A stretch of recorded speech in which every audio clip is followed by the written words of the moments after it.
Kabayan, ikaw ba ay namomroblema dahil nag-chat na naman ang inyong mga pamilya dahil wala na daw silang pambili ng mga groceries or iba pang mga pangangailangan nila? Pero ang problema ay wala ka pang sahod. Yes, nandito ang good news dahil meron akong ibabahagi sa iyo na ang Direct Loan ay nag-offer ng emergency loan para sa mga kababayan natin na nandito sa bansang Taiwan at sa bansang Hong Kong.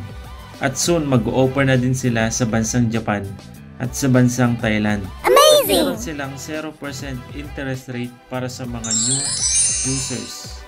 At maaari kang mag-loan ng halagang 5,000 hanggang 100,000.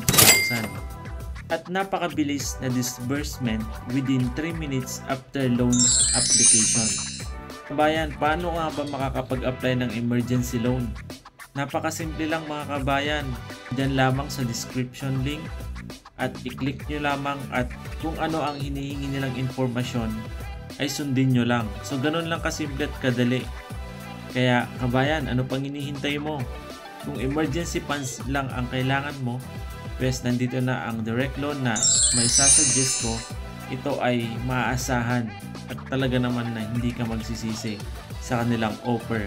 At sila ay tumutulong sa mga kababayan natin ng mga OFW na nagtatrabaho sa bansang Taiwan, bansang Hong Kong, sa Japan at sa Thailand soon this year.